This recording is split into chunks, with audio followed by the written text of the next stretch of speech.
I guess I'll just call it Max White Presents. Max White, everyone! We're here, we're live. There he is. We're here with professional BMXer Mark Burnett. What's up, buddy? I like how you almost stumbled over my last name. No, I was actually just like how much the first angle, when you had all the bar open with the ambiance in the back and you moved to the white, I was just thinking about how very zoomed that was. Yeah. Yeah, it's good. What's up, man? How are you doing? I'm good, man. Just working on my technological advances for the new year. Just trying to set my stew up the way that it needs to be set up. You had the bottle of Espolon, which you still have there, and it gave me PTSD trigger from when the world was open, and you couldn't leave a bar in New York without like someone going and having a little bit. How's how's lockdown going? Yeah, it sucks.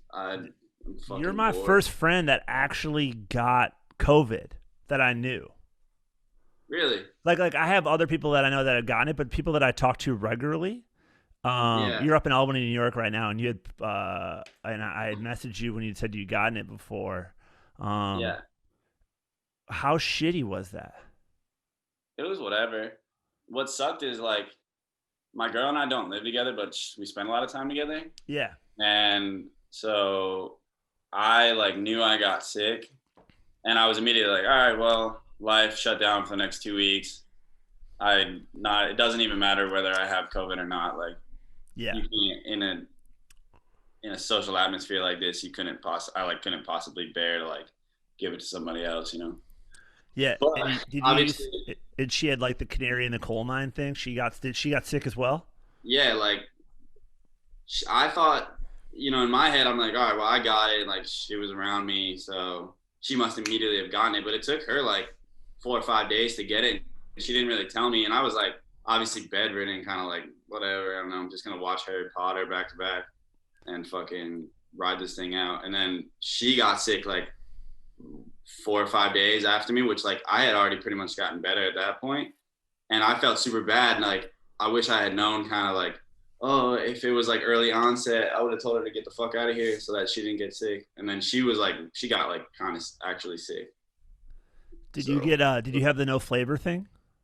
Nah, I didn't get that, but she got that. And like, like, okay, what's the only thing you do when you're home alone? You sit and you drink wine and you watch TV and you eat.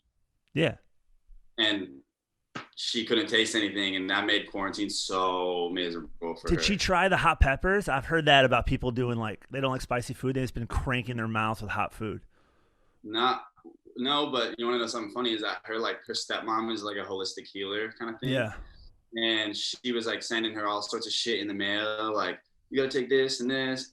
And she sent oil of oregano, and I could still taste. So she's like doing like drops of oil of oregano and water. And like, I'm like kind of into that. Like I'll take like apple cider vinegar shot here and there. So like, I don't know. I think it's more like just a mental thing. Like I drank 12 beers last night. I should, try something organic for once.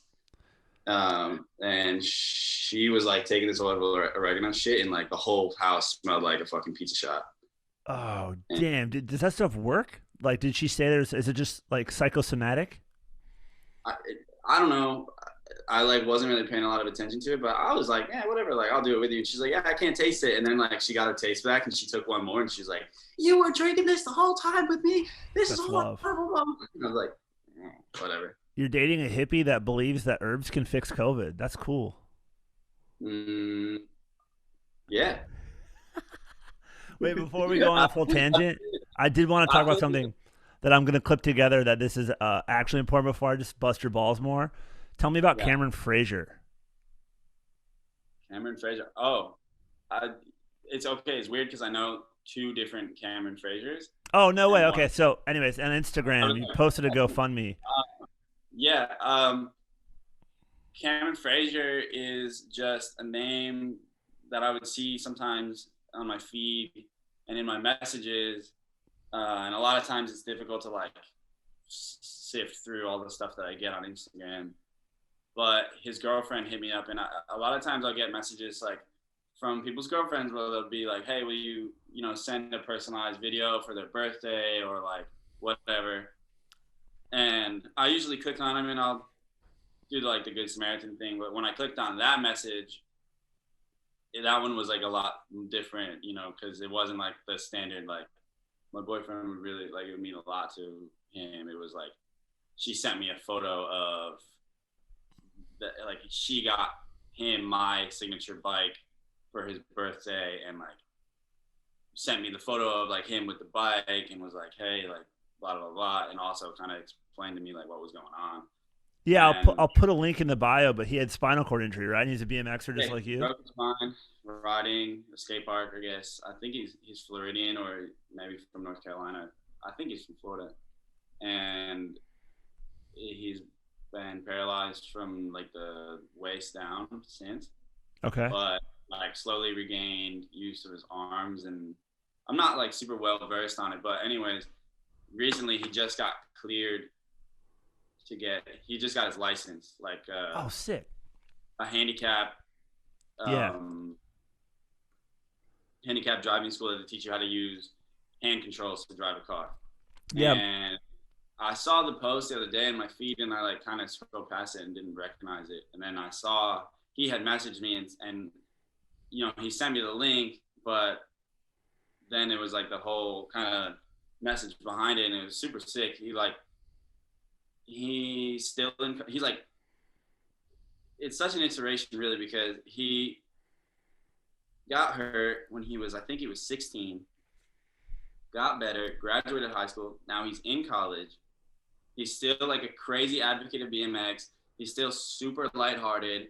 And on top of that, he's like working on getting his degree and getting a job and getting his license. I mean, like the uphill battle for someone, especially like, because I mean, you know how it is, like you hike, you skate, you like do all those things where like, I think the average person might deal with a spinal cord injury or something like that a little better, because it wouldn't take their whole life and just flatten it. No, But, yeah. but, Well, but my not to cut you off, my college roommate broke his neck when we were drunk. yeah. And so the whole summer I was in the spinal cord unit with him. And so, yeah, that's what I brought it up, because it was very similar to his story. My friend's quadriplegic, but yeah, it seems like that kid's really positive. Is that what that's what's kind of going on with him and his girlfriend? Like what I was just getting at is like the drive to just kind of push through every adversity that you could possibly get stuck with as a teen. Like I couldn't imagine like the shit that I went through as a teen, kind of learning about life and learning the ropes, and like how heavy and how hard it seemed for me at the time. I couldn't imagine like not being able to walk, or not being able to like go pedal around the neighborhood, or like those were all the things that kept me sane, you know? So like to take away everything and to still like, it's anyway. So That's sick. Well, Cameron Frazier, I saw that, and that's amazing that you're helping him out. And he needs a down payment for a car. Yeah. And he's got like there's some program that will pay for the modifications to his car. Sick. But they'll only do so if the car is brand new, because it's so expensive to do these modifications. They want to start fresh. So we're trying to like get the word out and spread the word, and get him a down payment on a new car so he can start driving. Hell yeah, that's awesome. It's just little stuff, and like especially like at a certain point, like you start riding BMX, and this is like a whole tangent. We'll obviously probably talk about more of this stuff, but like you start riding or skating or any hobby, and it's only for you. So the fact that I was able to grow in the sport of BMX and like become a pro rider, get a signature bike, travel the world, film video parts, and do all that stuff, it only comes as like an accomplishment to yourself at a certain point. Like it's nice to have people be a fan of your work, but at the end of the day, like no one can make or break you except you. And to have somebody like him, where it's just like, it's so inspiring to have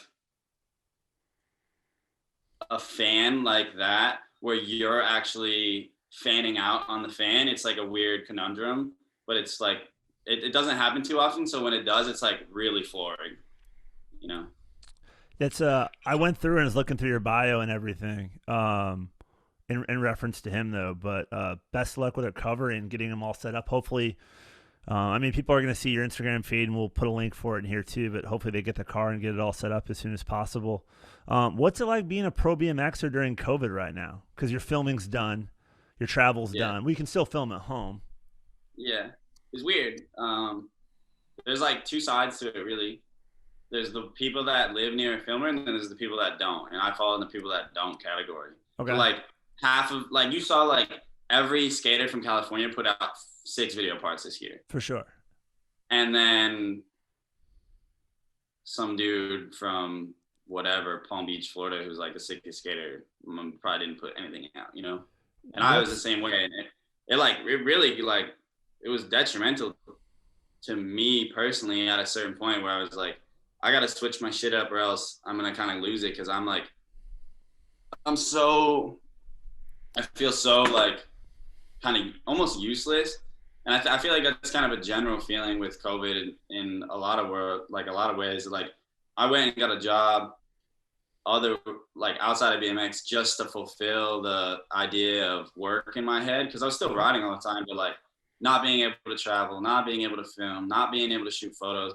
And on top of that, like, it's really just not being able to like experience and learn. It's all just everything. Every day is like a new learning experience, and not being able to learn about something new without, or like the way that I'm used to. Like, obviously I can put my nose in a book, or I can learn like a new craft or something, but without my version of learning, it was difficult to kind of navigate this kind of year that we're in. So now, like, what are your career-wise? Like for skateboarding, there's generally like filming, people that film, and then there's contests. That's an oversimplification. But where do you in BMX? Is it similar to that? There's like the film guys, and then there's the contest guys. And if it is, where are you in that scheme of things? I mean, I'm kind of a cross-dresser a little bit. I don't know. It's like in both, but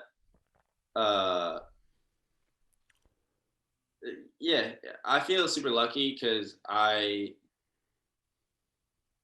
definitely feel like I'm comfortable in the contest setting, which I don't think a lot of people are, because I know how good I am and I know where I lie in the field, and I know probably not going to win. I know I'm probably not going to get last, but I know that I can ride at the best of my ability, and that's enough for me. Again, like it's always just it's a fight against yourself, and I think like social media and like contests and it's just always head to head. It's who's this and who's that and what are you to who and what are you, and people get so caught up in what they are to somebody else, and I watch it happen firsthand when people just kind of shut down and they get like so frustrated or so upset, like watching like the park rider dudes like cry about getting a second place finish or some shit. Like, you're only crying because you think that you didn't do well enough for something else. It's not because you probably had the best run of your day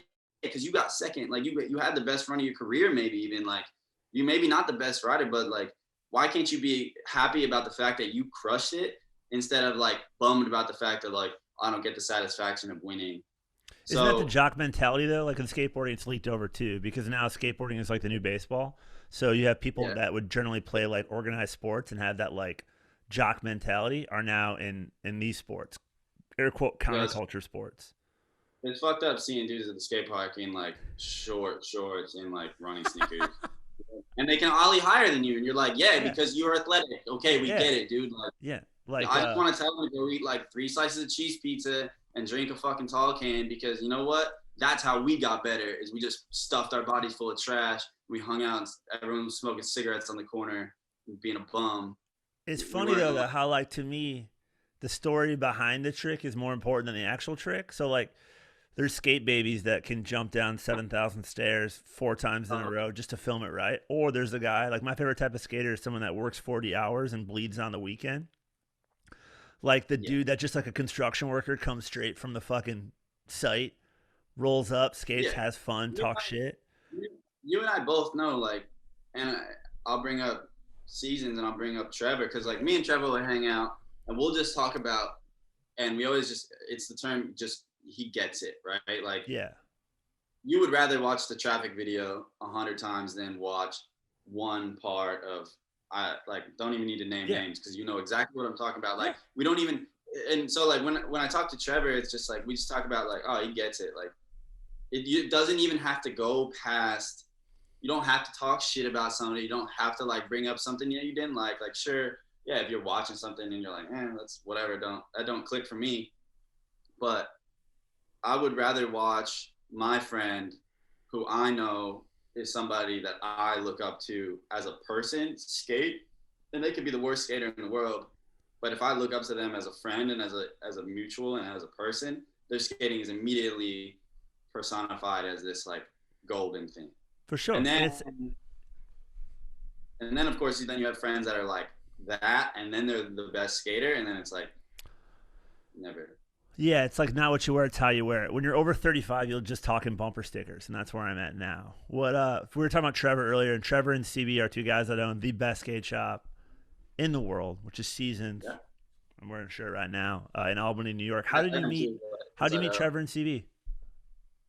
It's funny because like, okay, again, like I like how I kind of wanted this podcast to go like the skate BMX route, because I feel like that, you know, I feel like a lot of people are really confused as to what I do these days, which I, you know, admittedly, I really like it because I think it's hilarious that people care so much about what somebody else is doing. But it started off when I was the same way, where I was like, I don't know, like skateboarding, it's like, it's such a face of this city.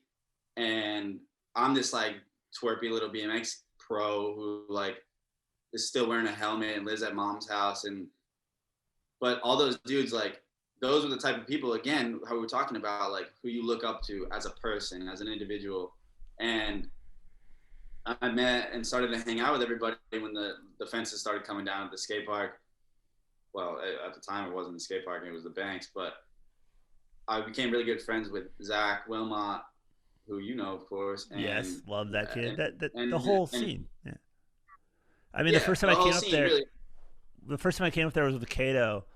I did shows up there, and then we hung out. Actually, I met Trevor in Michigan years and years ago when he was on a filming trip, and then we all went to Valencia, Spain for John Valenti's trip, like a filming skateboard trip for the Politic video, and hung out with Trev there. Yeah.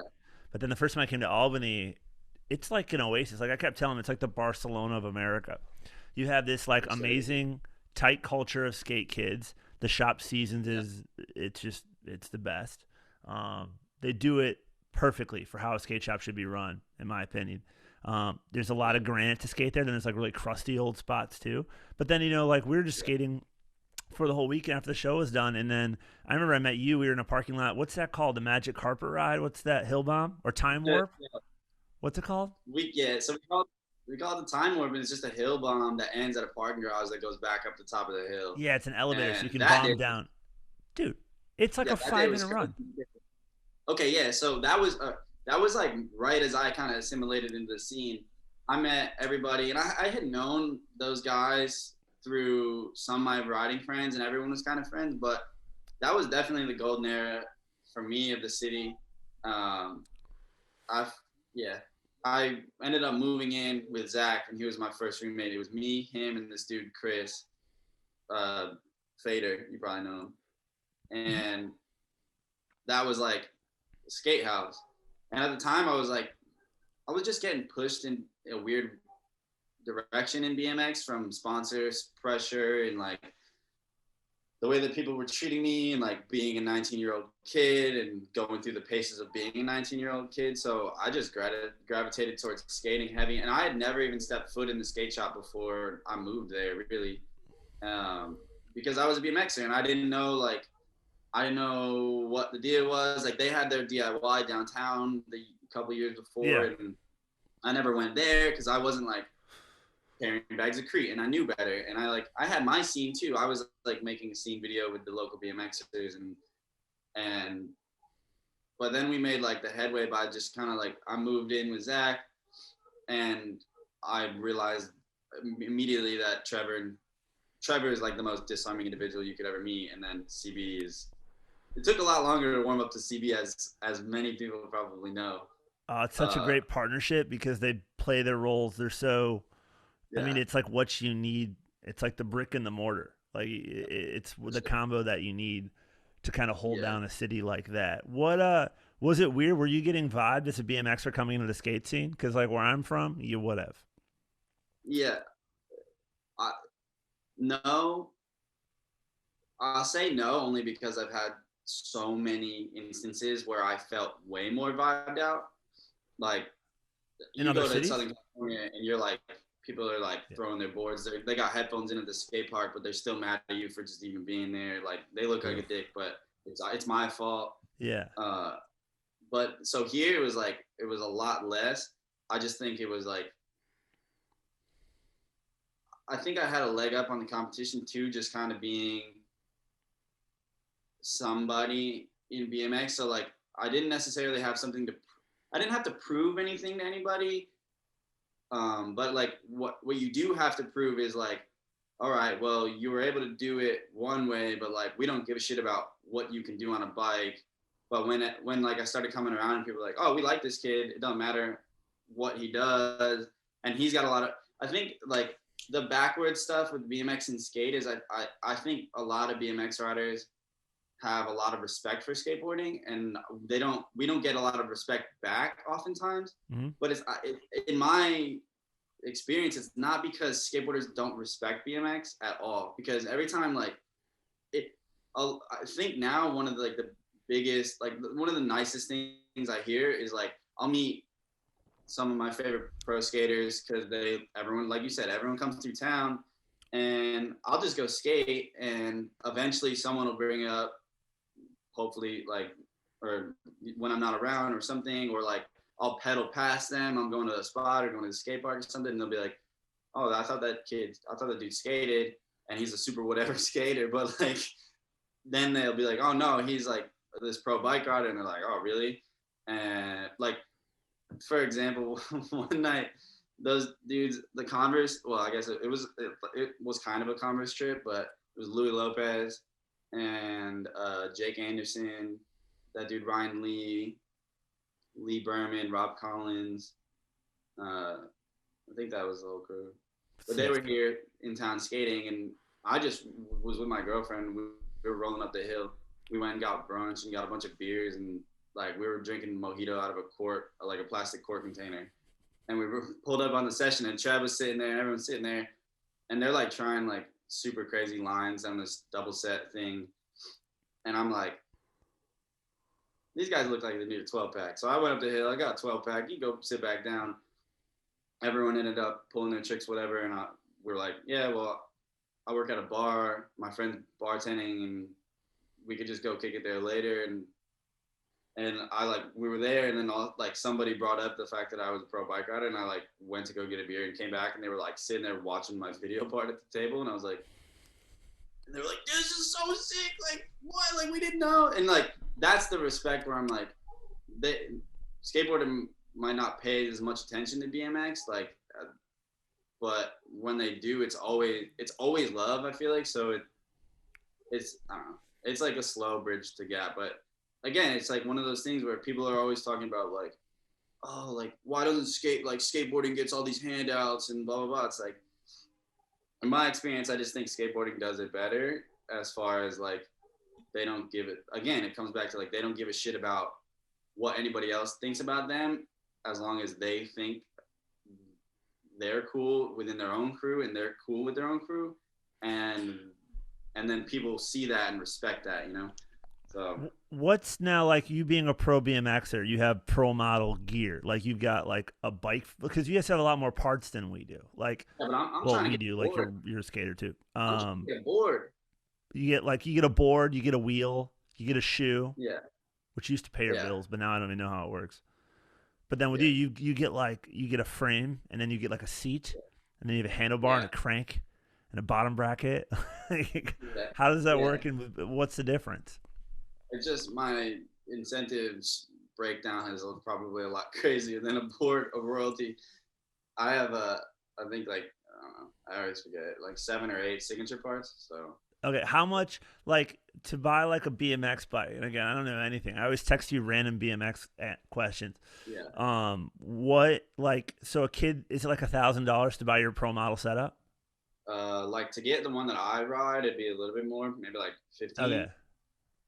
But there's a signature bike that I have that's like the same frame and like a lot of the same components, but some stuff is like just regular run of the mill parts. I think that one's like 11. okay. So But when you, I know this because this is like me being old and learning how the internets work, but when you left your old sponsor and changed bike sponsors, I don't know how this happened. I think I was in Albany and we were looking at Reddit and there was yeah, like all these threads guessing where you were gonna go. Do you remember talking about that? Did I tell you about this? I didn't know that it was a Reddit thread because It the only was like thing a I use Reddit Reddit. thread and people were like guessing where you're gonna go and it was like a very like you might be too young, but like when The only thing, LeBron. all right, What's first and that? foremost, the only thing you should be using Reddit for is OnlyFans leaks. Dude, this is pre OnlyFans. This is Yeah, like but I'm okay. I'm just You're saying dating it was yourself, interesting. Max. What's up? Yeah, you're dating yourself. Nothing's pre OnlyFans this Uh, year. oh, that's a good call. I'm so happy that people. Where's your OnlyFans? Why don't you start one? Dude, you're giving away my $1 million idea. You fucking brought it up. I would subscribe. Would it be awkward if it's just like your friends from Albany That would signing be up? so great. I got okay. Not all right. This is see. All right, now yeah. You get me all fired up. This is exciting Get the stuff. White Claw going. All right, let's take a I sip just of your got White Claw and tell me your OnlyFans. Like how many OnlyFans accounts have started with what you just did right there? You took a I feel sip. like a grandpa sitting on the stoop, like rocking back and forth in his chair. Like I'm gonna tell you about what Let's it was see. like when I was younger. Before No, OnlyFans. I got fed up for a while there with like the atmosphere of Instagram and like the idea that you have to be an entertainer and that's all you can be. Because I would get messages sometimes from kids being like, "Yo, man, that was cool, but you should leave the politics off this shit. We just want to watch you ride." Or like, "Yo, man, that was cool, but like, and like, dude, I'm telling you, you're my favorite rider, but like, I just don't really agree with you on this." And I'd be like, "I don't, okay, I don't, what, I don't care. What, I'm not here. This is a free platform. I'm not here to just be a fucking pay-per-view. Like, if you want my content, like fuck it, you got to pay for it because I'm done filming this phone clip. I don't want to go to the skate park and pull my phone out and sit here and try this trick for the next hour just so that you can tell me that I'm a great rider, but you don't want to hear about how Black Lives Matter because your fucking grandfather said that he was in the war once and that shit isn't real. Like That's that's not what I. So I was like, all right, that's the fuck old this. shut I'm gonna up and start an dribble. Only. I was like, yeah. So I was in my head. I was like, all right, fuck this. I'm gonna start an OnlyFans and I'm gonna block everybody that says that, and I'm just gonna send them my OnlyFans link.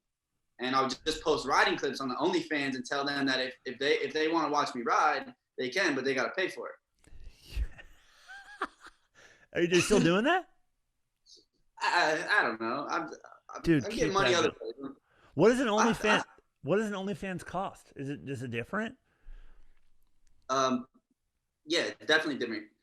Sometimes I mean, I don't necessarily want to divulge how much information I know about this, but I did a little research. There's all sorts of OnlyFans scams, and it's really interesting, actually. Okay.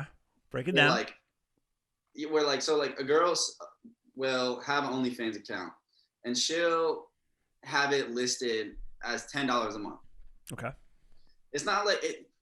The scam is like Patreon, but Patreon is like out in the open. How like you can be a $2 a month subscriber and then a Yeah. $5 a month subscriber. They'll do that, but it'll be like, I'll put my OnlyFans on sale, 70% off. So it's $3 to subscribe for the month. Okay. But you subscribe for the $3, and all there is like one 10-second teaser video, and then it's just another $10, and you can watch the full video. Sick. So you get the feed for $3, but there ain't shit on the feed. Oh, yeah, that's Until like the you old like there's no butthole pics. Like it's just exactly the outside. yeah. Okay. All right. Exactly. Like the areola is still blurred out and stuff like Yeah. that. Yeah. Yeah. So do you want so I like the tip going like, man, I don't know what we can. This is why I had to crack the White Claw. We gotta, you know Let's what? go. We're going If we're down. gonna be No, honest, this is interesting to me because in some aspect you don't want the racist and the assholes on your feed like looking at your shit or entertain them, but if they pay your bills and you're able to pass that forward to somebody else, yeah. that's like the ultimate justice in America is when racists pay your rent. Well, yeah, essentially, which it sucks because like I can't. Never mind. I can throw myself under the bus. So I can't throw other people under the bus just yet.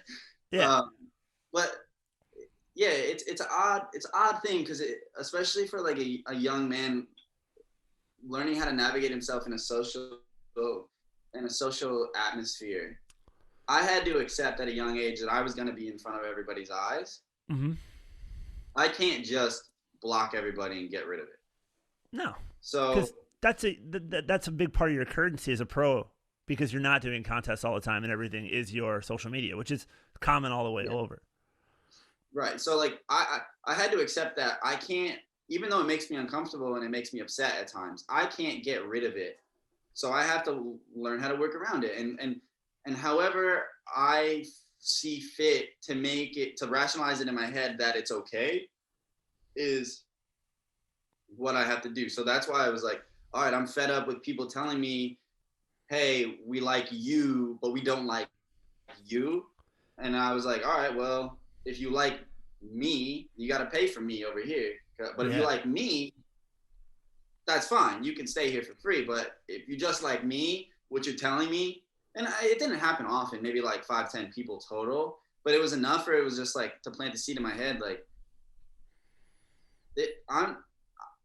I'm riding for me for free, but I don't necessarily need to ride for somebody else for free. You know, my bike sponsor would never say like, hey man, this is really sick, keep up the good work, but we're not gonna pay this month just because, but like, yo, keep up the good work and make sure you wear our clothes, make sure you ride our bikes, make sure you post about us, make sure you got a sticker on, like, it wouldn't happen.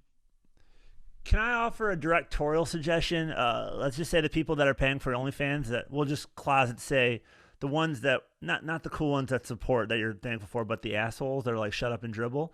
You should just take a photo of your dick and cut it in to the footage. Yeah. Yeah. No, trust me. You think my thought process stopped just at, oh, I'm gonna create this account? Well, no, of course not. Is that where we're going? Like, is it going to be now just paid content? Like, it has to be, right? It's got to be. Like, you're telling me, like, okay, a lot of it stemmed from I started working at a bar. Is it Bombers? No, I work at Lionheart with Zach. Oh, sick. And working at a bar, how hard you work and the way that you act directly correlates how much money you make because it's a tip-based job.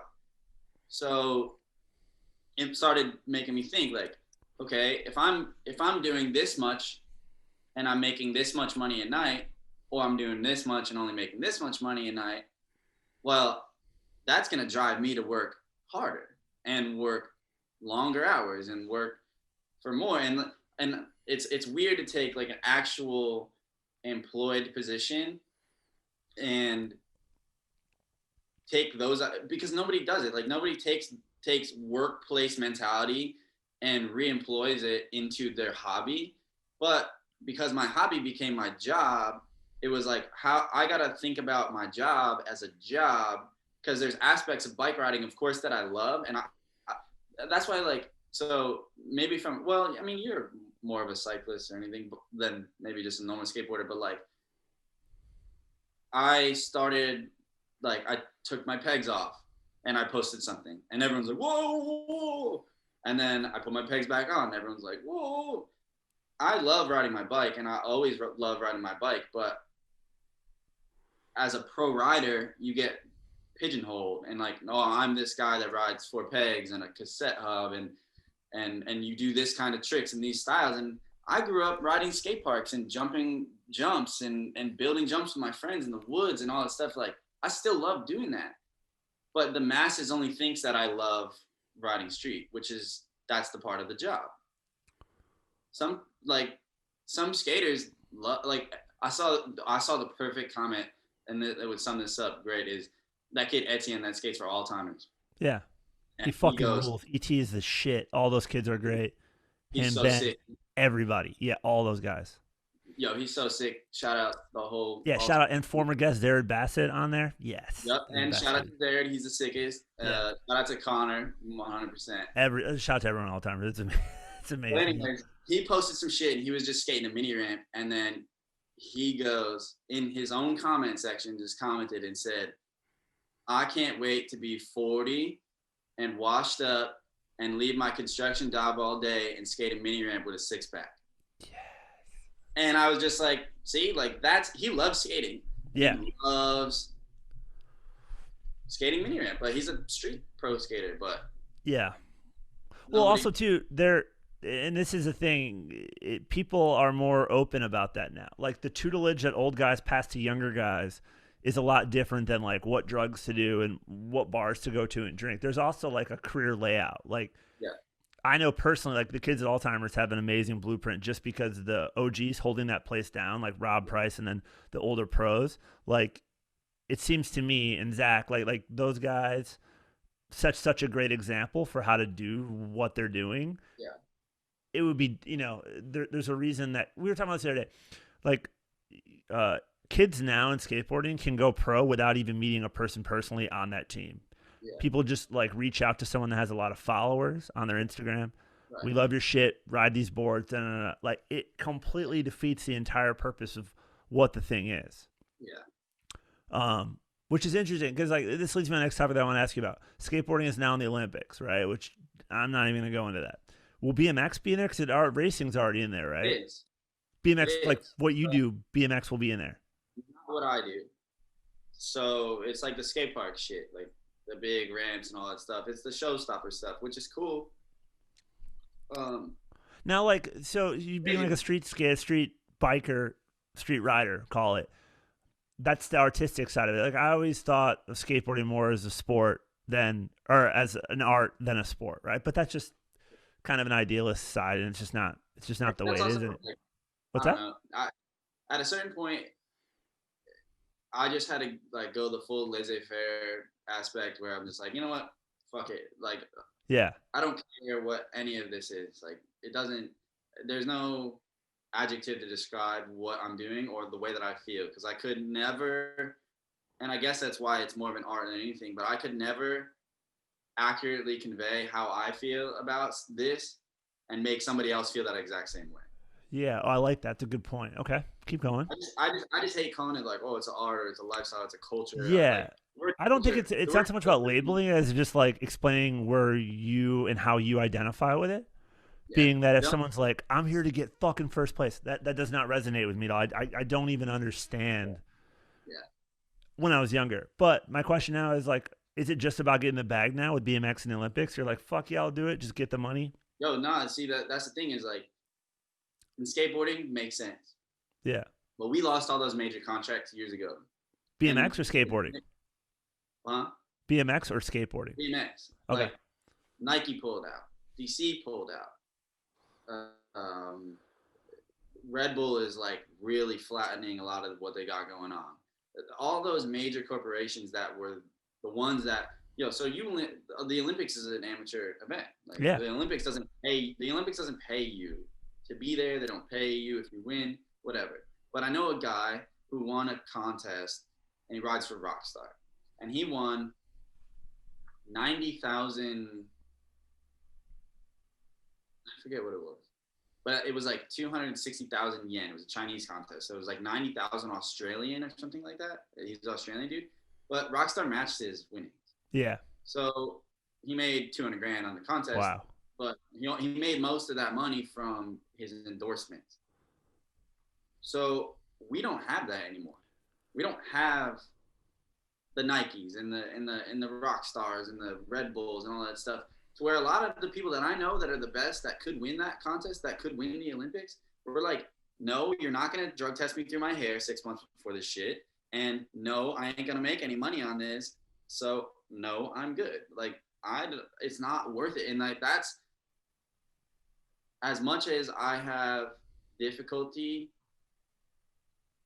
thinking that BMX is like straying from the purist mentality, that is like the light at the end of the tunnel, there's still the people at the top that are keeping it real. It just lower down is just people think that it's like it's this like big dick contest or something where they have to be this and they have to be better and they have to like spread themselves so thin, dude. Like you should see the practice sessions at contests where it's just like I gotta get my clip to post on Instagram to say that I'm here, and it's like all these dudes got their headphones in, not even chit chatting. Like I'm trying to talk shit, and everyone's getting mad at me because I'm telling them that their rollouts suck. But like, come on, like you're not having any fun. Like, do you think that's part of you kind of growing up around that skateboard, like this the skateboard family, like in Albany, that it's kind of like the old guys have bestowed upon you this idea of how it should be, air quote.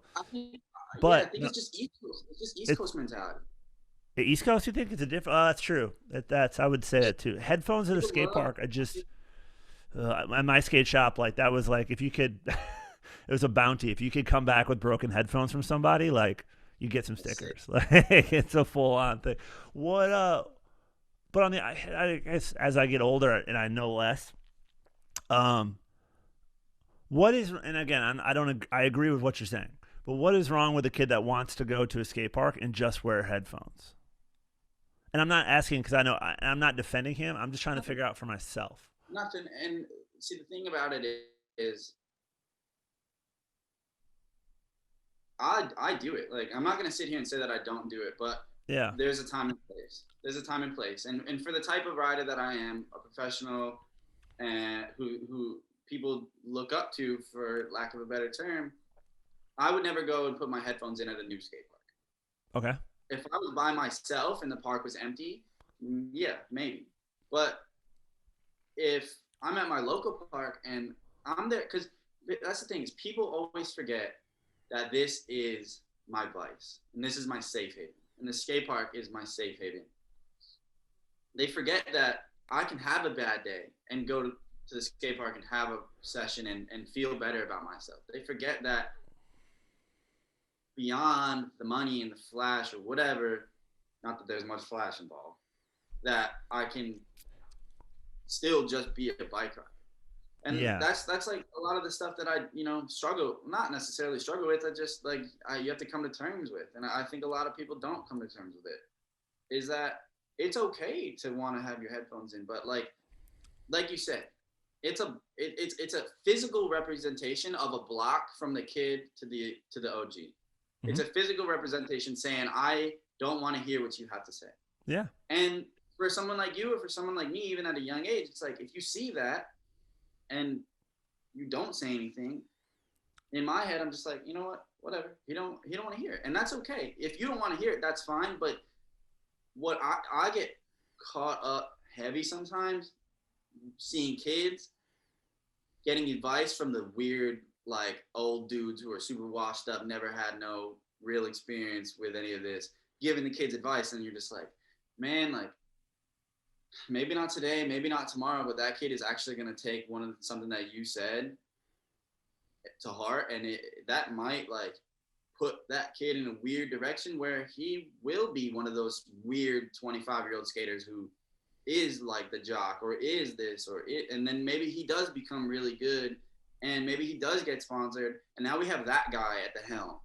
Now we have that guy leading the masses. Only because like some kid didn't hear the right thing from the right person, and now they have a following that they've amassed. That's what bothers me. Would you rather? Because this is what's interesting me. Like if you see BMX like the last generation, and I'm gonna date myself here, but call like the Dave Miras, Ryan Nyquist generation. They didn't have this social engagement with their fans. Like it was like, oh, I saw him on TV, I saw him in the X Games, I saw him at a demo. Full stop. They didn't know about like. Particularly with Mira, with like CTE and all these head injuries and stuff.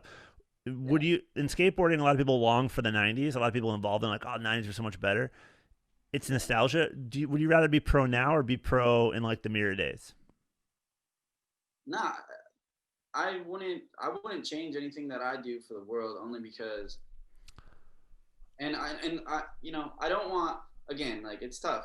I don't want people to think like, oh, this kid thinks that his shit doesn't stink, because I know exactly where I lie. But I am excited about the way that I'm excited about my career's trajectory, because I think that, and there is a lot of people that do a really good job at showcasing BMX to the world in a really sick light. So I'm not saying that I'm the only one in this boat, but I think that, okay, if Dave Mirra can kill himself, granted head injuries and whatever, and Yeah. you know, may God rest his soul, but you only didn't think that that was possible because you didn't have any personal connection with him. Sure.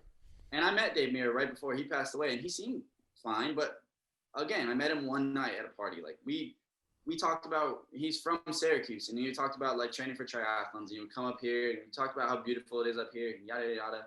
Shook his hand. I said, "Thanks for what you did for BMX, and thanks for being here tonight. This is sick."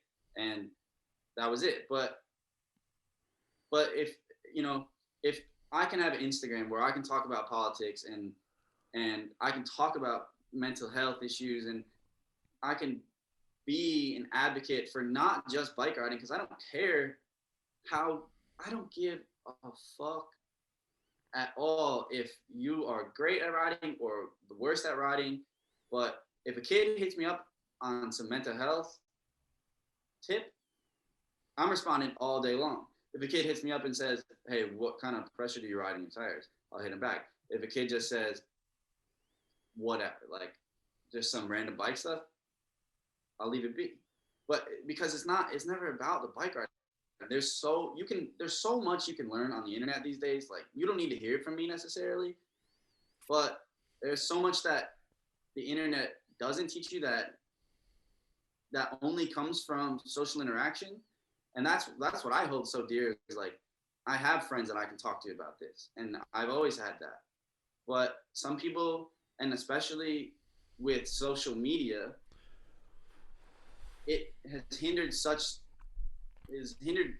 interaction so much, to the point where if their social interaction, if the only person they can talk to is through a telephone screen, and I can be like, "Hey, yo, you can hit me up whenever, I'll FaceTime them," whatever, like, you need that face-to-face interaction. That same, like, "Oh, I called my homie's house landline to see where he was, and his mom picked up. She said he's at the park, and we met up, and I'm there all day. We're playing ball." And like, I don't miss the simpler times. I don't wish that I was a part of the other generations, but there's parts of every generation that you want to keep alive.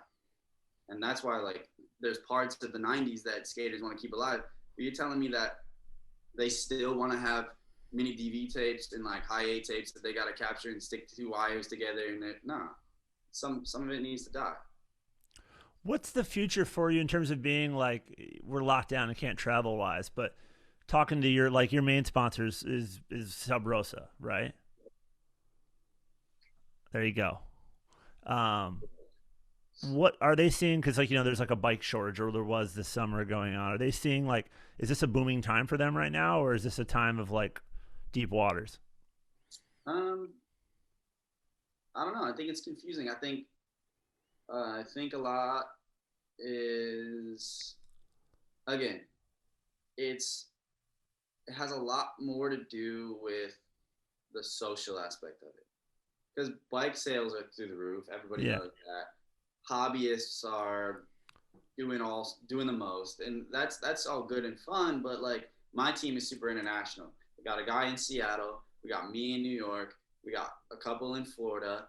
Icelandic kid from Long Island, dude that lives in Barcelona, a kid that lives in Japan. We haven't seen each other even before the pandemic, it's already difficult to get together. Everyone's got to fly somewhere. Some dudes are flying halfway across the world. So what we made in economics, we all miss each other. And like, it's, as much as everyone's friends on a bike level, everyone comes from a different area. So my friend, he's Italian, and he lives in Barcelona, and he was having a really difficult time. with COVID because his family is all in Italy, you know? Yeah. And he, you know, we're not together to like hang out, shoot the shit, make him feel better because he's stressed out about COVID or, you know, stuff like that. So I think like, I do think the distance helps us keep it real, which is good. But I think it's, you know, for the brand and, you know, for marketing and just even for us, like I said earlier, to feel productive and like not be able to be on the road and like filming and put out video parts and like work on something that I think, I mean, I'll speak for myself, nobody else, but I feel like I did nothing this year as a professional BMX rider. So for me, if I was to take that and like let it get me down, it might fuck my motivation up for the next year or two, you know, to like pull myself out of the hole. Fortunately, I recognize it and I'm like, all right, nah, I'm ready to, you know, pop off when the time comes. But I don't know. This is like, it's interesting how small of a world this is because this podcast, when I first started doing it, my friend owned a bar here in Brooklyn. That's where we'd always do it. Daryl Now, who's a BMX announcer. Yeah. Who owned the Tender Trap, is which where all these were the original ones were recorded. But he's like is he still a little now? There's no live contest, but he was like the announcer for BMX contest all over the world, right? Yeah. So once the world gets back and we all get our vaccines, however that works, do you see yourself hitting the contest circuit again, like with Daryl going around doing all those? What was the contest in Estonia called? Simple Session. Yeah, it looks sick. Is that the future for you, or do you want to see it more compartmentalized like it is now, where everyone just does their own thing, and then kind of sends in what they've done project-wise? I don't know. I'm not gonna like. I love those contests because I don't get to see all those dudes all the time, but like, I'm not gonna sit here and lie through my teeth and say that like it's what I need to be doing to like. I don't really care necessarily to feel like crazy connected with the scene as much as I might have used to. I care about being connected with my friends who are in the scene. So like, I have friends that ride for different companies, but like we're all really good friends. What sucks about BMX and like. What sucks is that like we don't have a Thrasher to where like we'll just throw all these kids on a Thrasher trip and they can just all be best friends and they'll just go with their filmer and they'll go this place. Like just like the what's the dude like Rainey Perez and Grant Taylor and who's the crazy Huntington wheelie kid? Why can't I think of his name? He's the sickest skater. Smith grind all the way through the corner. Raven. Raven Tershi? Yeah. Oh my God, it's so sick. Yeah. Yeah, like just seeing those trips is just like Jake Phelps and like rest in peace. They're all just like going and bombing hills and like smashing Medalla lights in Puerto Rico and whatever. Like we don't have that, so we have to like. I just make do. I mean, I'm gonna be honest. Like I just make do on my own. I buy my ticket. I'll buy like my homie's ticket, and we'll just meet up and we'll sleep at one of our friends' houses, and I'll just like. We'll just go and do it, you know? I'm sorry when we were in Barcelona last and you came to my show, I didn't come to Razzmatazz. How do you like those clubs over there, buddy? I mean, they're cool. What, like so much of like being a pro is like a social aspect, like the team, the guys that you miss and everything though. This is what I'm always interested in, like in asking, again, it's about the future of it. Do kids in BMX aspire just to be pro, or do they aspire to go to the cities, to like go to these amazing spots? I don't know. It's a combo of both. Like it's different because with BMX, you guys have a lot more terrain to ride. Yeah. All right, hold that thought. I want to tell a funny Raz story real quick. Sick. We were at Raz, and there's a bunch of people there. One of the dudes that we were with. First of all, before you keep going, just Razzmatazz is what, it holds 1,000 people. It's a nightclub in Barcelona. Yeah, it's like, yeah. It's basically an airplane hangar compartmentalized into like hell. Yeah, it's horrible. It's really dark. There's a lot of floors. There's a lot of rooms. There's two separate identical smoking sections that look across at each other, but they don't like. There's not like a hallway in between them. So you always get Anyways, you could be there with 40 people and not see a single person that you went with all night long. Last time I was there, and I'll let you get in your story, but a girl that I had met, she went to show one of the bouncers was like, "Let me see your ID," and she opened her purse to grab it, and the bouncer just grabbed her phone and then ran into the club. And she was like yelling at everybody, like, "Oh, he's still," and they're like, "Who?" Like, "Ke? Kia?" Anyways, continue. Rat story, go. Anyways, this kid had a TRV 900 in his hand. He's running around filming everything, and he's wasted. And I see he's getting harassed by the bouncer, and I just walked past him and I tapped him on the shoulder, and he like put his hand behind his back with the camera, and I grabbed it and I just started walking, and all of a sudden the dude comes out. The bouncer realizes that I took the camera, grabs me, yanks me out of the club. I got the camera in my hand. It's 4 a.m. and I don't want to go to bed yet. So I'm just like in the street, like, all right, my phone's dead or doesn't work or whatever. And I just got kicked out. There's no way I'm getting back in. They're definitely at capacity. Anyways, the kid that had the camera comes walking out, and he's like, yeah, they gave me a stamp to go smoke. Give me the camera back and I'm good. Like, he didn't kick me out. And I was like, all right, I'm coming with you. So I come with him, and then the guy's like, let me see your stamp. And I'm like, show him, and it's like a blue light stamp. And obviously I don't have one because I get thrown out. But he's like, you don't got a stamp. And I'm like, well, he just gave me one. I don't know what to tell you. Maybe it wiped off. He's like, I don't know.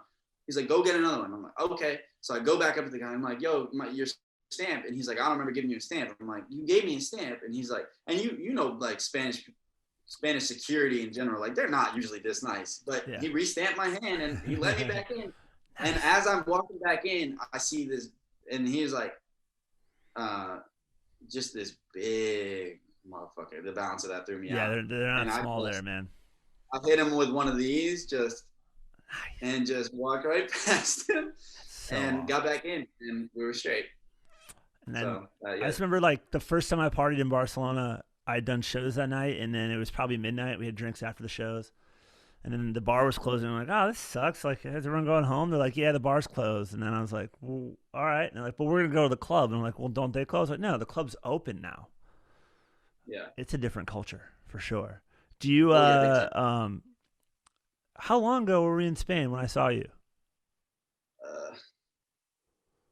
Was it a year or two? It was either I mean, to be honest, I have no idea. Either way, I just know this has been on the negative tip. Can't help but go there. But I have moments of where it feels like this has been like 5 weeks long, and then others where it's like a lifetime. Yeah, for sure. I want to ask you this. Normally I ask this to comics, but I'll ask it for you in terms of biking.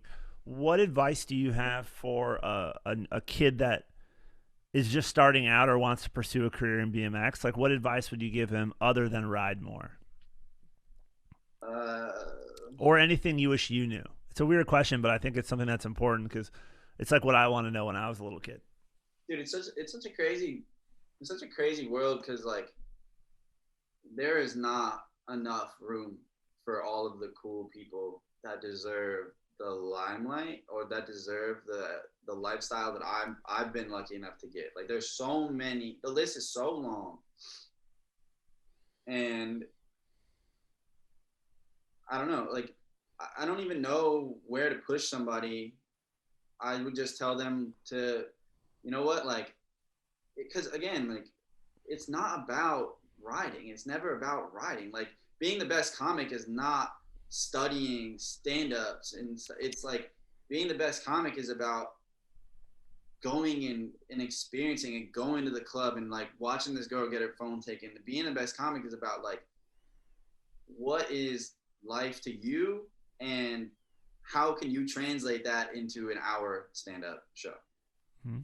So it's the same for bike riding. It's like, if you want to be the best pro rider, it starts from the ground up. It starts with, and it's just, I feel like for me, it was just like an itch that I had. It was that I couldn't ever scratch. It was just like, I just wanted to ride. I just wanted to film. I just wanted to listen to new music. I just wanted to pedal around the city for 12 hours a day. I didn't have girlfriends. I didn't have friends. Like, I rode by myself. I didn't like, and like nowadays, like, sometimes I think like maybe people look at me like, oh, look at this kid, he's partying again. Like, oh, look at this kid, he's like talking a bunch of shit. But like, you weren't there for the first 10 years where all I was doing was sitting in my driveway at my parents' house learning every trick I could. And like, I didn't have friends in high school until like I met this group of dudes that were like, one of them was the captain of the football team, the other one was the captain of the men's volleyball team, the other one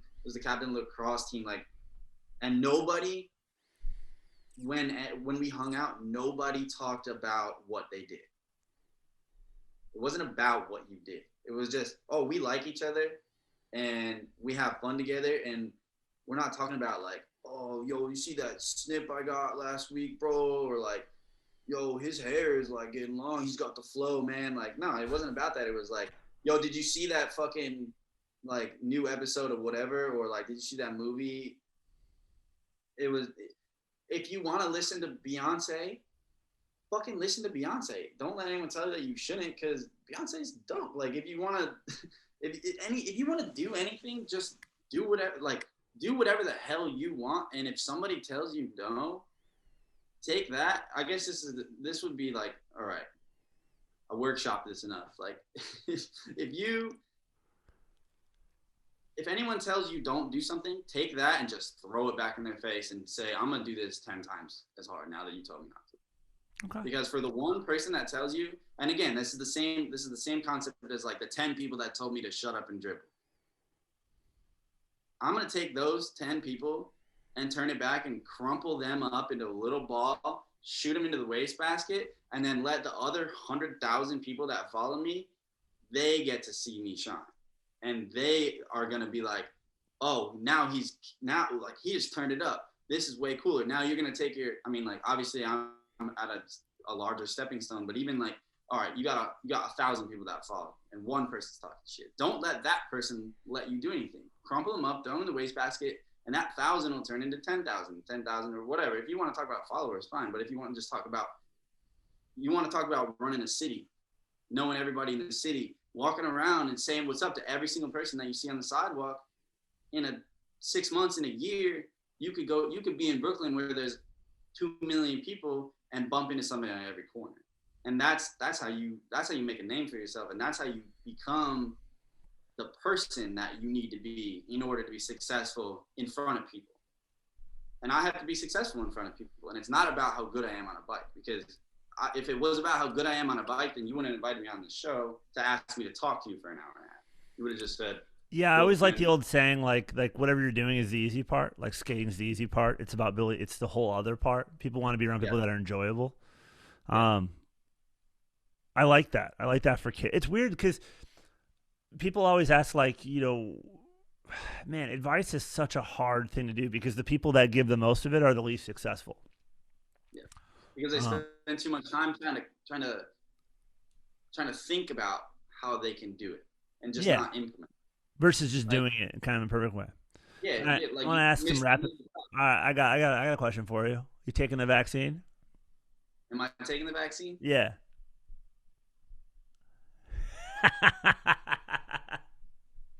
Are you gonna take it?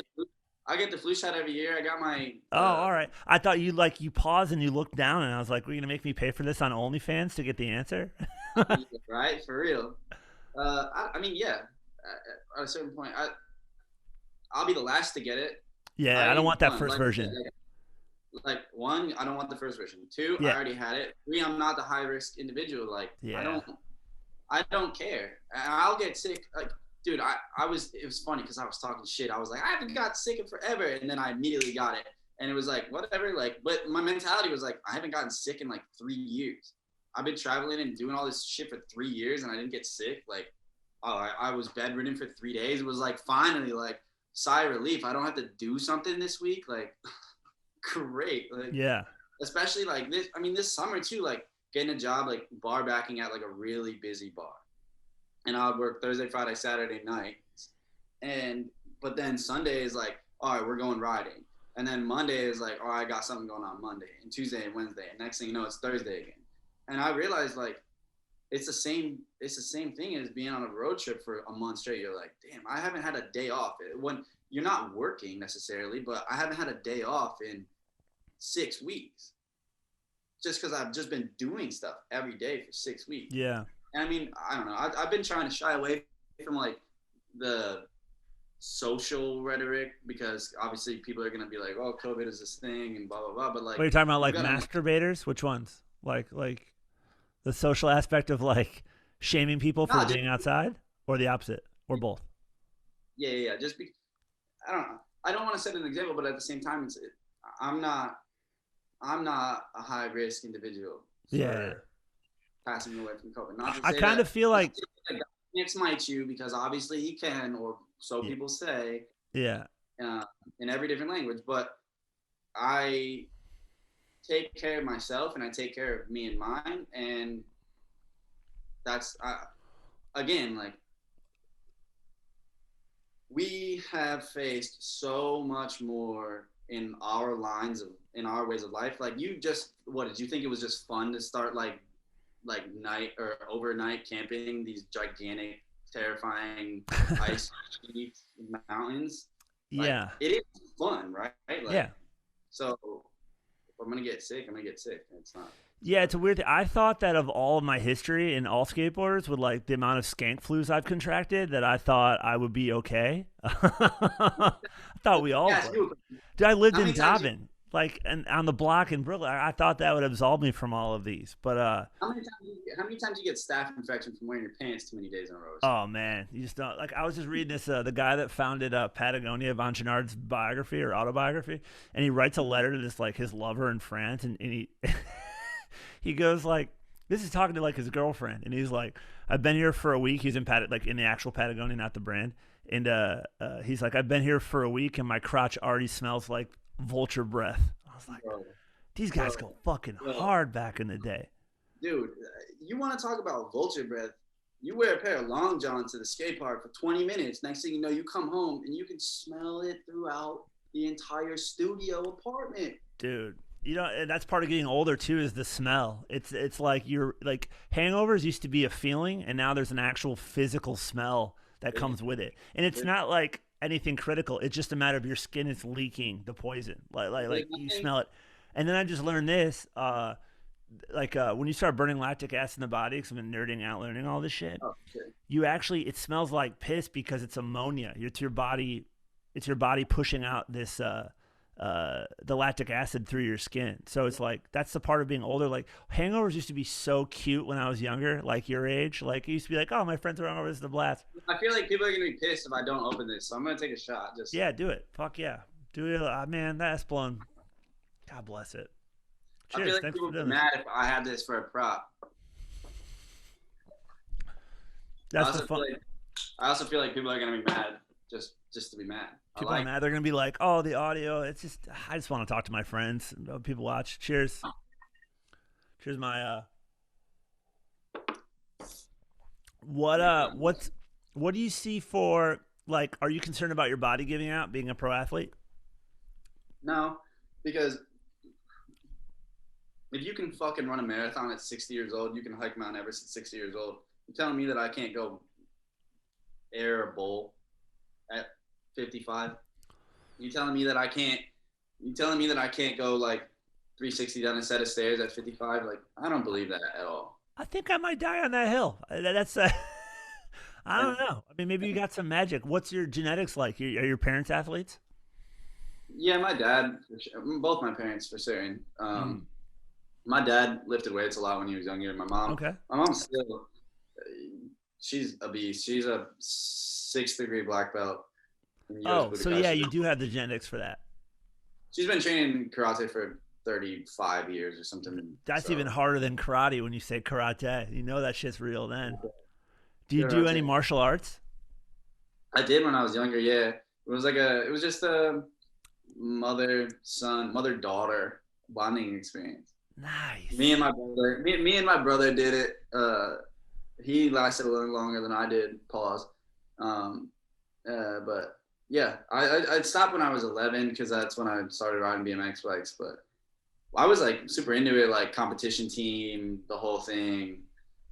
Got a bunch of medals at my parents' house and shit. It's interesting to me, like, I remember when I was little, I did karate. Like my boss, I was like started working at a skate shop when I was 12, and my boss, it's basically like a weird.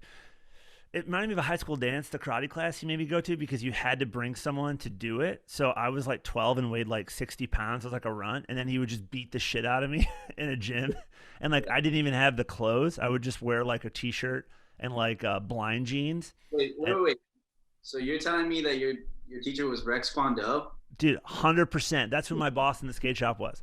The oh fuck. Well, you had to. That was taekwondo, I think. But what taekwondo? But you when you walked into the building, you had to like.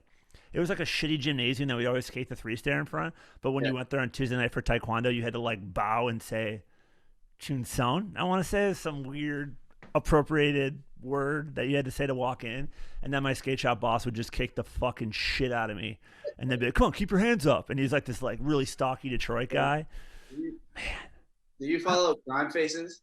what is it? Crime Faces? Yeah. No, I will though. What's that? Oh my god, it's just some dude from New York that does commentary over fight videos. Oh wait, I have seen this before. He's got like a really funny ass voice, and he's just like, yeah, yeah, yeah. You Do you should- watch? Do you like? You know, like World Star videos? Like I can't stop but watch them when I see them, but my heart hurts afterwards, and I'm a worse person. Do you have that similar thing? Yeah, for sure. Because you just imagine. I'm a simp. I just imagine how somebody could have possibly gotten in a situation where they're like two girls are like using scissors in some fight to claw at like other girls like denim belt loop or something like that. Yeah, that's my biggest. We were just talking about this the other day. A friend of mine here. We were talking about like that's the scariest thing on earth, isn't um like being attacked. It's just being around a bunch of teenagers when they pull their cell phones out. You're just like, no, Hey, you no. want to talk about chivalry ain't dead? Let's talk about mob mentality ain't dead. Dude, it's horrifying. Groupthink is so scary. Yeah, Uh, but yeah. particular- So Crime Faces, he's just got a saying, and he goes, you know the saying, hands down, man down, bonsai. oh yeah, like here's a bonsai. I was on the subway like a month ago, and a guy opened fire. Like there's an argument, two dudes, and then they push another dude out, and the dude that got pushed out pulled a gun out and just started shooting into the car, and I was in the car, and I've been around a lot of weird shit in the streets. I've been around guns my entire life, but dude, that gun went off inside the subway car, and it was the loudest shit I've ever heard in my entire life. And watching people run towards me, like, because I was not the first, I was like halfway away, and people were running on this side of the car. Yeah. Dude, the whole time I kept thinking I was coming back from climbing, and I had like a backpack, and I was like, I'm gonna get fucking murdered, and they're gonna think I'm a tourist. They're gonna think I'm some fucking dork from like Michigan on the F train. I mean, I'm so scared of cell phones though. Like of yeah, but just you're just like you hear like ooh, and then there's like 10 phones out. You're like, oh man, I'll give you my pin code. Please just don't put me on World Star. I don't want to I don't want to grow up in the 90s, but I wish that like we could just back it up 5 years when meme culture first started getting big, and like I just want to relive the Sharkeisha year, Dude. just over and over and over again. Yes, and you're not worried about like fucking people like. Yeah. Isn't it weird that even like people that aren't even of stature or celebrity at all are getting like caught and canceled? You're like, what the fuck? Like, you're an accountant. Like, Dude, I think about it all like, man. like every racist uncle. People were getting mad at me for blacking out. Like they took me to the bar. I was 16. Then I blacked out, puked behind the bar when I'm 16. Like imagine if I did that. If I was 16 now, how many stories I'd have to wake up to? Like, Oh, dude, somebody replays. went live. They posted it on their YouTube channel, and like, oh, Can you imagine that shit? Like, fuck. I just remember being younger and like the old heads that taught me how to skate and like, which I'm so grateful of because they taught me how to party. And responsibly is a weird word, but they just taught me to kind of like stay in your lane, know your shit, handle your stuff, and like get away from people if you're gonna throw up. Don't fucking, just handle your shit.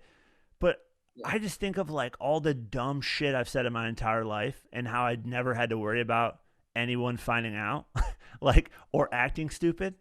And now there's just cameras everywhere, little kids. there's two things that I want to say. The first one is I'm not gonna name names, but when cancel culture, like, it was kind of things were happening near me, and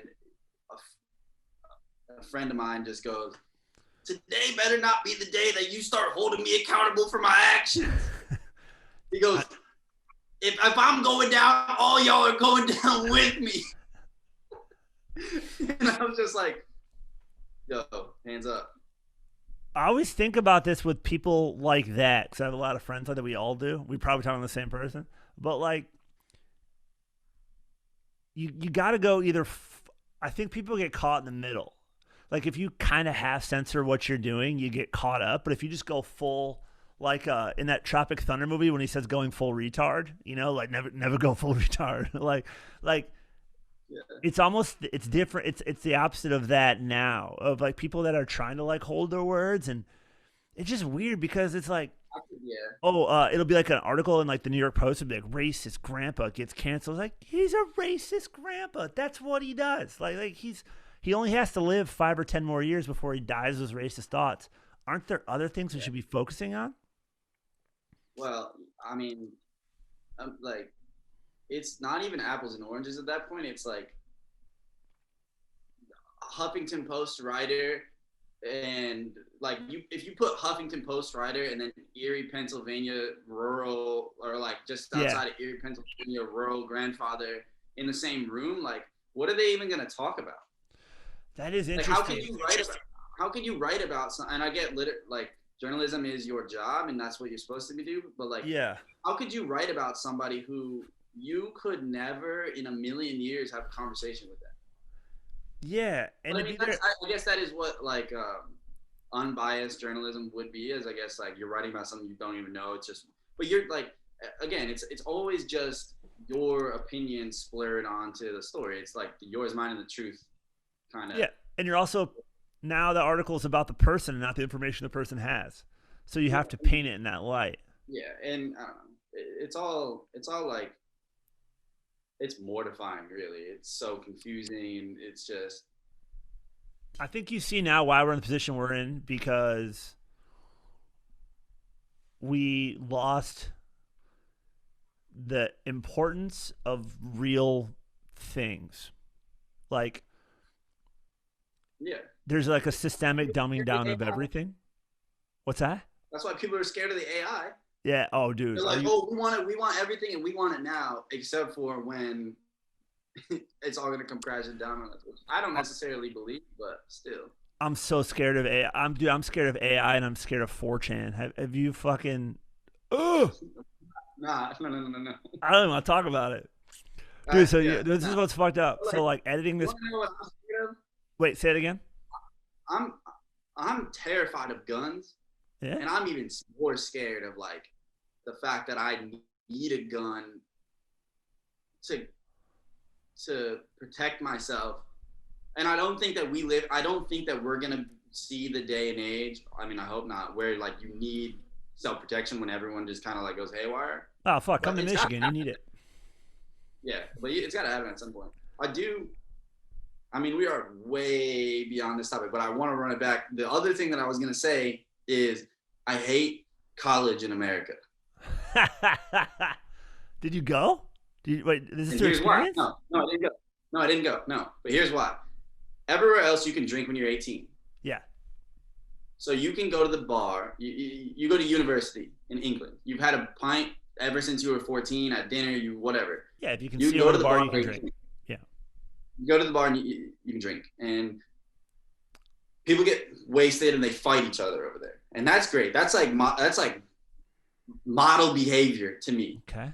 Is people just drinking beers and fighting in the street and they get it over with. Now, I think obviously England has its problems. I don't think that everybody should be fighting. I think that everyone over there is just angry, and it's just because it's gloomy and rainy and 55 all the time. But that's them.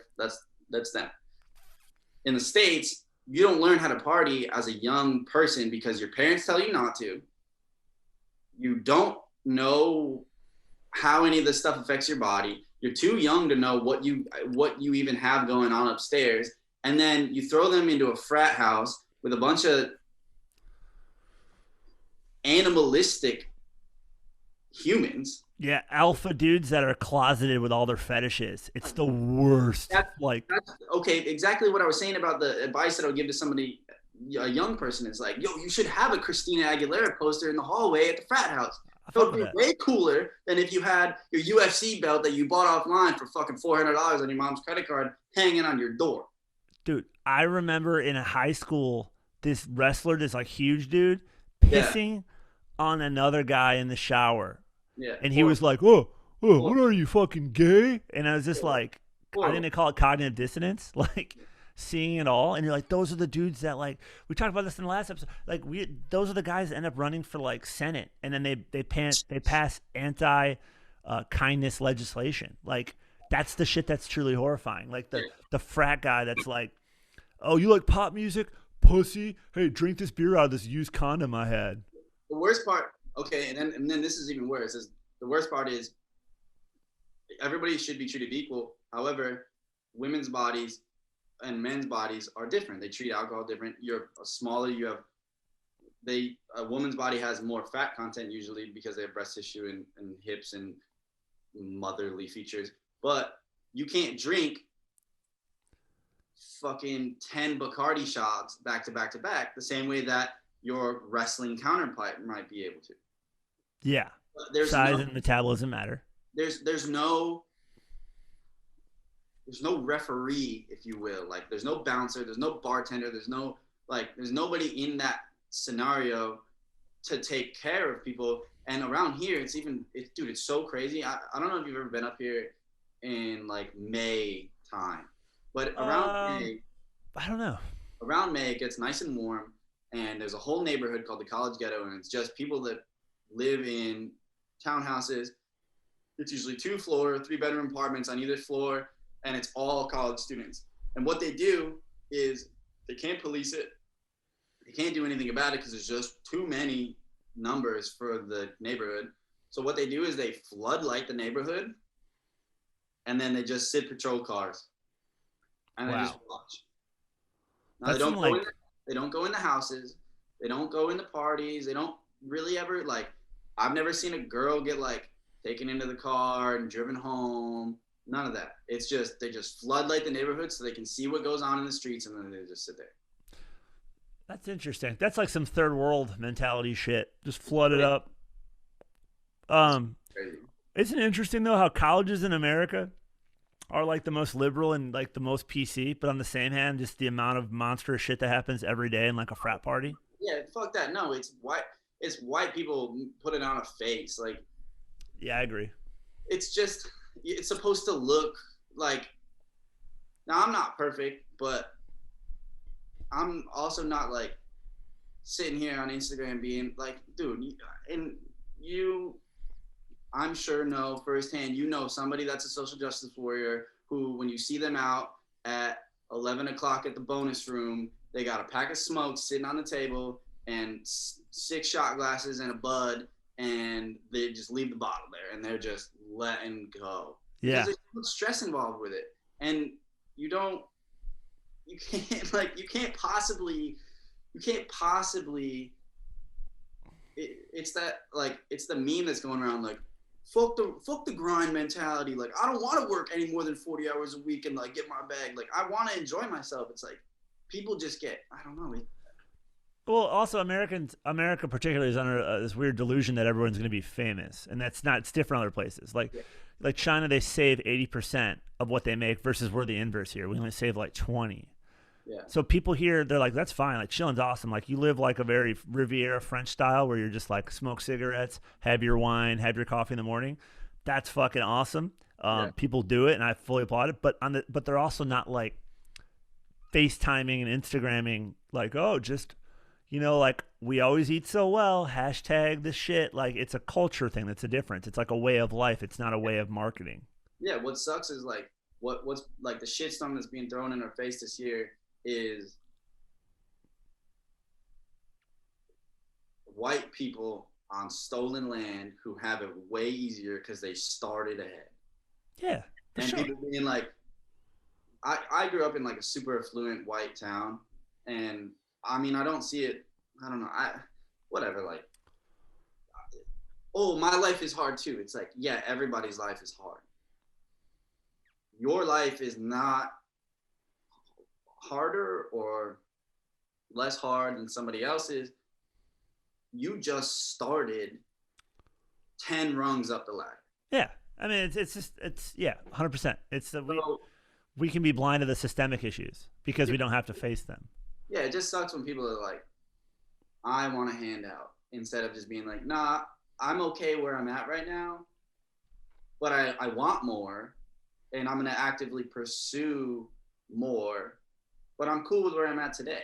Because if you're not happy with where you're at today, then you can't possibly be happy when you're a millionaire, a billionaire, and you're still like, people are still killing themselves when they have billions of dollars because they never learned how to just sit back and enjoy the moment.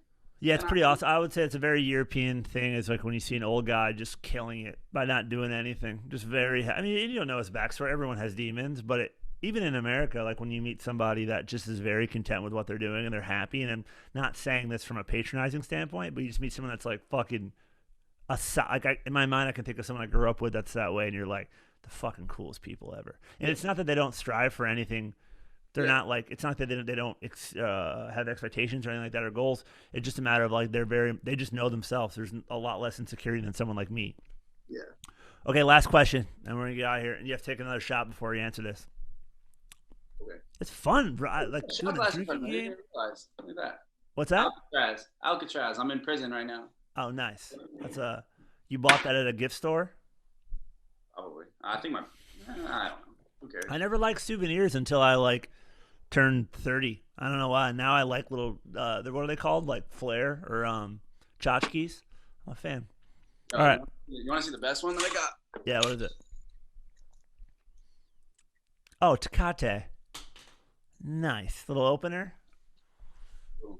All right. Take a shot. You ready for this question? Okay. Fired up. Let's turn into a drinking game. This has gotten very collegey. Okay. All right. Mark Burnett, last question. How do you want to die?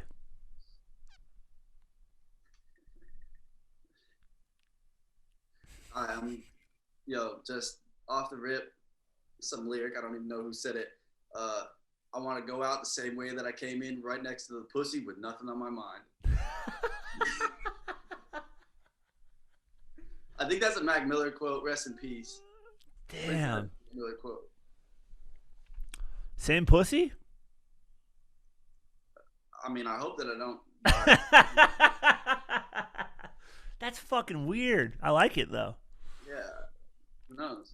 Have you thought about this? Have I thought about it? Nah. No. I don't think about much, Just. I like that. Life, liberty, and the pursuit of happiness. 3 American staples. Founding fathers. And what was the last one? To quote our founding fathers, life, liberty, and the pursuit of happiness. There it is. You're lucky that I just got this new vacuum and like I don't really feel like, sucking up a bunch of glass with it. But then the second I said with our founding fathers, I wanted to smash this glass in the ground. Just very college-wise. Where can everyone find you? I'll put links to everything on there. But do you have any projects coming up or anything you want to just tell us about? Where people, besides OnlyFans, which I'll link your OnlyFans on here. Yeah, OnlyFans in the works. Do you have a part coming out soon? Nah. Yes, I love hearing like pros being like, nah, I'm just chilling on this. No. Are you sitting on clips right now? No. Fuck it. I am working on this project.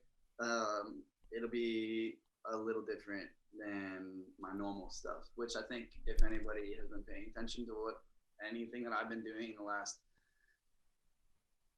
couple of months, 6 months, year, they'd probably be like, yeah, that sounds about par for the course. So I do have something coming out. I don't know when we're going to be done. We're working on it. And if people want to support you, what brands can they buy? Sabrosa brand. I guess they just redid their whole website, so it's just sparkiesbrands.com. You can buy anything Sparkies related. Seasons, obviously, they better start cutting me that check. I'm just saying, but we didn't even cover this. I'm a pro skater. I didn't even tell you this. All right, keep going. Okay, you're a pro skater now for Seasons? No, it's okay. No, I want to hear. Unless you want to wait for the next episode to do this. I would love to come back. Did Club turn you pro? No. Okay. All right. Now I got offers. Now that you remind me, I got offers. All right. Stretford Keenan. I made it to the 3rd round in the game of skate. Damn. Did they do it this year? No. I was gonna say, fuck. I'm always in Edinburgh for Fringe. I've never been to one. I'm gone all of August. I really want to go. Who'd you go pro for? It's something where like you would really. Oh my god! I just heard the stories and it's just like, it's got like everything I like, and it turns out I don't have to skate, so like I'm even better. We kept this episode so PG for the amount of knowledge that we have about each other. Oh yeah, I'm not gonna say shit. Yeah, well, we don't want to hang anything out here. What? So Sub Rosa seasons. Are you getting shoes yet from anybody? Got a conspiracy. This is where, and I'm not actually a pro skater, but I got Vans for a long time, and I stopped getting Vans from the BMX guy. I went to a contest. We'll just give you the abridged version. I went to a contest. I hung out with some dudes at Vans. It was a Vans contest. I came back. Then a Thrasher trip came through town. It was a Thrasher Vans trip. I showed up to skate and show people around. It was like, Trev hit me up because it was like Pedro Delfino and Ronnie Sandoval and like some like dudes that skate like gnarly stuff. And he's like, yo, bring him to something that like, they might be able to skate like something gnarly, not just like go to the plaza, go to the whoop, go to the banks. Kind of thing. All right. I just showed up and I was like when I showed up, the dude that was there, shout out Zach Sheets, he was like, it's the same, like, don't I know you? Like, you're that, like, bike rider from that contest. I was like, oh, yeah, I'm your tour guide today, too, the skater. Oh, that's cool. And then we got talking, and he was like, you get shoes from anyone? I was like, no, at the time, I was just buying Adidas from the shop because I had gotten Vans for so long, and I'd never, like, been able to skate anything or ride anything that I wanted to. I mean, not that I wanted to, but like that I never been able to like branch out past like getting boxes. Yep. So I just started buying shoes, and I was buying Adidas and Cons from the shop. And he was like, oh, well, like, you don't, like, I'll send you shoes. Like, you don't have to pay for anything you don't want. I was like, oh, I mean, yeah, cool. Like, I appreciate it. I just like, whatever. So the guy who is technically the guy that cut me off at Vans, it's his boss, and he started sending me shoes. Yes. So I stuck it to the van with that one. That you're gonna end this on a pun. That's the hill you're gonna die on. Wow. 100%. Come on. All right. Instagram. It's underscore. You got underscore in there, right? Underscore in there because they won't fucking they won't verify me because Mark Burnett, the producer, has the check, and I have the theory that it's got to be the same name, and so he's the Mark Burnett that gets the check. I actually saw that. It's that sucks. All right, we're gonna wrap this up. You got any last words? No. You don't have to have any. All right, I'm going to thank you so much for coming out, Mark. Thanks for everything. I'll put a link on that Cameron Frazier, what we talked about earlier, the GoFundMe on there. Thanks a lot, Mark. Have a good day. I guess I'll just call it Max White Presents. Max White